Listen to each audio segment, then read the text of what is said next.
یہ کبھی اوپر دیکھتا ہے کبھی نیچے دیکھتا، یہ کبھی اوپر دیکھتا ہے کبھی نیچے دیکھتا، اور آخر کہتا ہے یہ کون آیا ہے ایسا، یہ کون پیدا ہوا ہے ایسا کہ آدم کے لیے فرشتوں کو کہا جاؤ آدم کی طرف، فرشتوں کو کہا جاؤ آدم کی طرف، حکم جاؤ.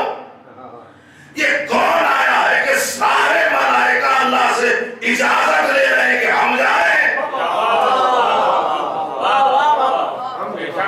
ہم چلے جائیں حسین کی زیارت کے لیے. اور صف بندی ہوئی ہے، صف بندی ہوئی ہے ملائکہ کی. تو لکھا انہوں نے کہ شیطان نے اس مرحلے میں کہا خدا اگر اسے سجدہ کرنے کی کہتا تو میں اسے کر لیتا. تو یہ فضیلت امام حسین ایسی ہے، یہ وجوہات ہے کہ رسالت مآب ہر مقام پر فرما رہے حسین و منی کہ دیکھو جیسے پروردگار عالم نے میرا مرتبہ ایسے ہی حسین کا مرتبہ. حضرت آدم علیہ السلام جنت سے نکالے گئے، حضرت آدم علیہ السلام جنت سے نکالے گئے اور پوری کی پوری جنت حسین کے لیے بنائی گئی. یہ چیزیں تو سب عقلی چیزیں ہیں، انسان کی عقل میں آنے والی ہیں. حضرت آدم علیہ السلام کو منع کیا تھا اس درخت کے نزدیک مت جانا،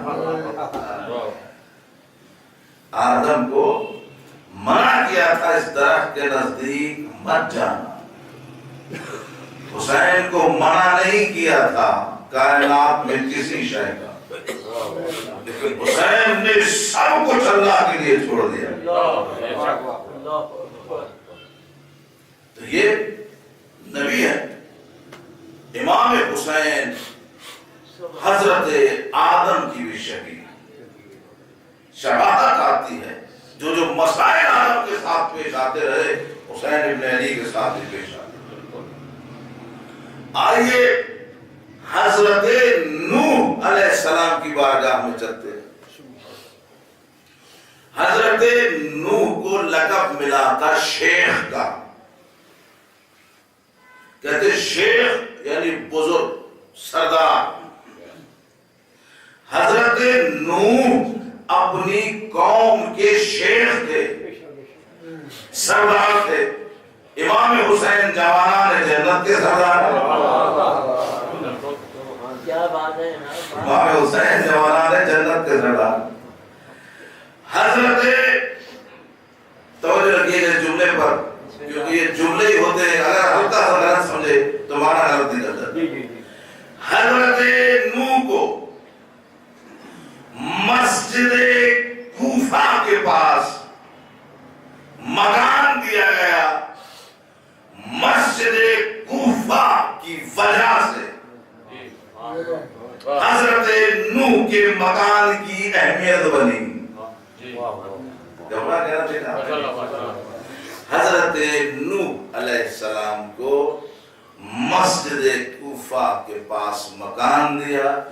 مسجد کوفہ کی وجہ سے حضرت نوح کے مکان کی اہمیت بڑھی. امام حسین کو مسجد کوفہ کے پاس مکان دیا گیا. امام حسین کے مکان کی وجہ سے مسجد کوفہ کی اہمیت بڑھی. ہے کوئی جو حسین کو امام حسین کے مکان کی وجہ سے مسجد کوفہ کی اہمیت بڑھی. یہ حضرت نوح علیہ السلام. حضرت نوح نے اپنی قوم کی تبلیغ کی اور تبلیغ کے بعد 900 برس زحمتیں اٹھائیں، اس میں مصیبتیں اٹھائیں. اس میں سے نوح نے 80 افراد کو نجات دلائی. توجہ رکھیے گا, نوح نے 80 افراد کو نجات دلائی. نوح کے لیے کشتی بنائی گئی, حسین خود کشتی نجات.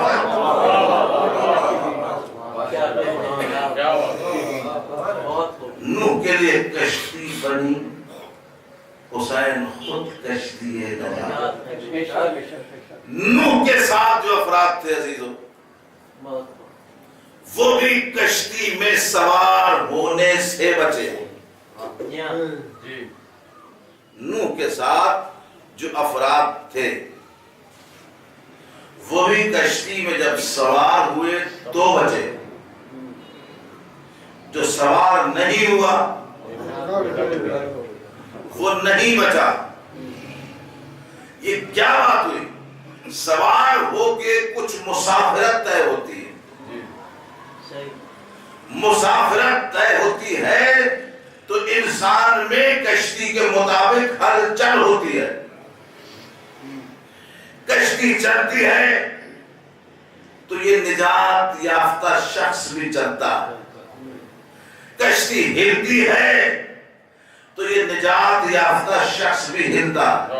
یہ دلیل ہوتی ہے کہ یہ کشتی کے ساتھ جا رہا, یہ کشتی میں جا رہا, یہ کشتی کے ساتھ جا رہا, کیونکہ اس کی حرکت سے, اس کی حرکت کی وجہ سے, کشتی کی حرکت کی وجہ سے اس میں حرکت ہے.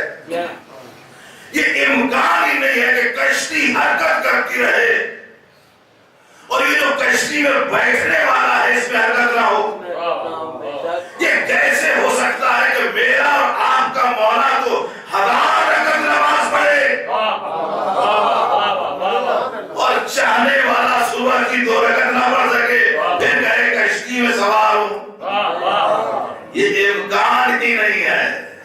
کیونکہ کشتی میں سوار ہونا ہوتا ہی اس وقت ہے جب آپ کی اپنی حرکت نہیں رہتی. کیوں آپ بیٹھ کر ٹائم دیکھتے ہیں؟ بس میں سوار ہوئے, گھر سے فون آ گیا, کتنی دیر میں پہنچو گے؟ کا ڈرائیور نے کہا ہے 1 گھنٹہ لگے گا. ڈرائیور نے کیوں کہا؟ آپ خود بتا دیتے 1 گھنٹہ لگے گا, کیونکہ آپ جانتے ہیں میں بس میں بیٹھ گیا اور میری کوئی حرکت نہیں, اب یہ چلے گی تو میں چلوں گا. کشتی حسین میں بھی جو سوار ہوتا ہے تو پھر وہ یہ نہیں کہتا کہ مولا ابھی صبح ہے, بہت ٹھنڈ ہے. اگر امام نے کہہ دیا کہ نماز ہے تو پھر نماز ہے. عزیزو, پانی کی ایک صفت ہے, پانی کہ پانی اگر بہتا ہے, یعنی پانی میں اگر حرکت رہے تو پانی خراب نہیں ہوتا. پانی میں اگر حرکت رہے تو پانی خراب نہیں ہوتا, لیکن اگر پانی کی حرکت روک دیجیے تو پانی 10 دن 20 دن 25 دن خراب ہو جاتا. کتنے برس سے چشمے ہیں, چشمے جو آپ نے سنے ہیں, ہزاروں برس کے چشمے ہیں, حرکت ہے ان میں, بہ رہے تو ظالم ہے. اور پانی کون ہے؟ جو لوگوں کو حیات عطا کرتا ہے. وہ اس کی کیفیت یہ ہے کہ اگر اس کی حرکت کو سلب کر لیا جائے تو پانی مردہ ہو جاتا ہے, پانی خراب ہو جاتا ہے. تو بتائیے کہ اگر انسان کی حرکت کو سلب کر لیا جائے تو یہ بوسیدہ ہو جاتا ہے, خراب ہو جاتا ہے. قرآن کہتا ہے اسے چل پھر رہا ہے ورنہ مردہ ہے. حرکت کیا ہے؟ یہ آپ کی نماز, یہ آپ کا روزہ, یہ حج, یہ زکات, یہ صدقہ, یہ خیرات, یہ آپ کی حرکت. یعنی یہ حرکت آپ کی طہارت کو باقی رکھتی ہے اور آپ کی حیات کو باقی رکھتی ہے, ورنہ قرآن کے مطابق ہوتا. اب لوگ کہتے ہیں ہماری دعائیں قبول کیوں نہیں ہو رہی, ہماری مناجات قبول کیوں نہیں ہو رہی؟ تو بھائی جب مردہ دعا کرے گا مردے کی طرح پہنچے. سلوات پڑھ دے